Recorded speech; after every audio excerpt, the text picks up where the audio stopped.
Полигон Межа Мацкевичи на 10 дней стал летним лагерем для ребят, решивших закрепить теоретические знания, полученные на уроках гражданской обороны в полевых условиях.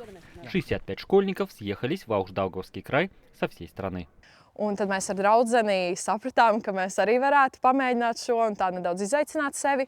Un tad kaut kad ziemā mums skolā stāstīja par to, ka ir šīs nometnes, ka ir iespēja pieteikties. Mums iedod to pieteikumu anketu, un tad es uzreiz draudzenei rakstu un piesakamies.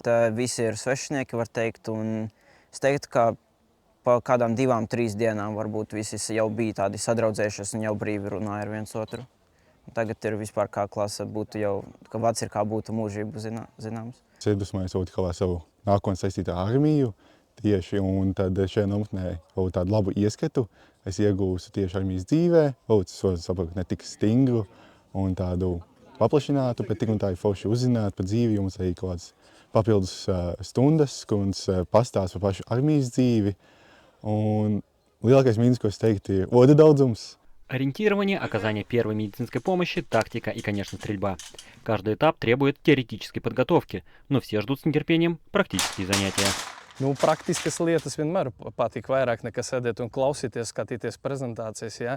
Īpaši šaušanai es varu pateikt, mēs ņemam tādas praktiskas tēmas, kā ieroču izjaukšana, salikšana, detaļas nosaukumi, ieroču tīrīšana, drošs darbs ar ieroci. Ja? Tā kā visi drošības notiekumi tika ievēroti, un jaunieši nevar sagaidīt to savu pirmo šāvienu un šaušanu. Ja?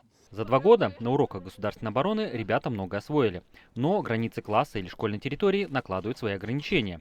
А на полигоне можно многое. Piemēram, aiziet mežā ar uguns un kustību, ar to reālo šaušanu. Ja? To, ko mēs nevaram darīt skolā un, saprotami, pilsētas ietvaros, ja? Šeit mums teritorija un poligons to atļauj. У каждого лагеря в Латвии есть своя специализация. Есть с уклоном в медицину, есть работающие над лидерскими качествами. На полигоне Межа Мацкевичи рассказывают про базовые военные навыки, которые также необходимы в мирной жизни.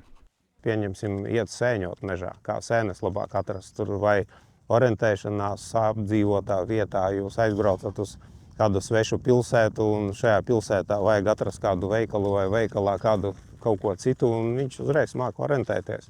Iemāca tādas pamatprasmes, kas noder dzīvē.